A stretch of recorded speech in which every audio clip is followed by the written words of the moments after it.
بسم اللہ الرحمن الرحیم۔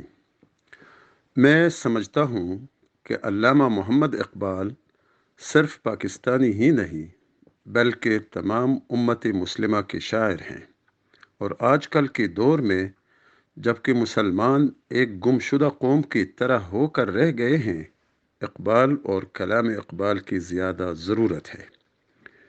اقبال کا مصر میں تعارف بہت عرصہ پہلے ہوا۔ یہاں اقبال کے افکار کی ترویج پڑھے لکھے طبقے میں عام ہے۔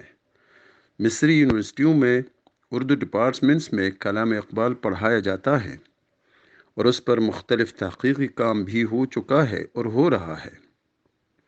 اقبال کے مطابق آج کے مسلمان میں اور ہمارے آباء و اجداد میں کیا فرق ہے؟ ان میں فرق ہے عزم و عمل کے فقدان کا۔ آج کے مسلمان میں نہ عزم ہے نہ عمل، تو وہ زمانے کا ساتھ کس طرح دے سکتا ہے؟ ملے گا منزل مقصود کا اسی کو سراغ، اندھیری شب ہو چیتے کی آنکھ جس کا چراغ۔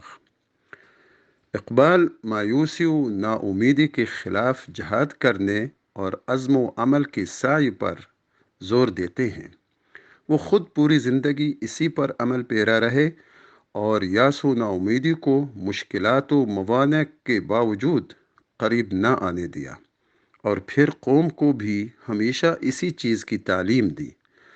زندہ اور بیدار اقوام کا خاصہ یہی ہے کہ وہ زندگی کا جو مقصد متعین کرتے ہیں، وہ اپنی جستجو سے ہر قیمت پر اسے حاصل و مسخر کر کے رہتے ہیں۔ سوال تو یہ ہے کہ جس آرزو یا مقصد کو عزم و ہمت اور جستجو میں منتقل نہ کیا جائے، تو پھر کیا مقصد، کیا عزم اور کیا عمل؟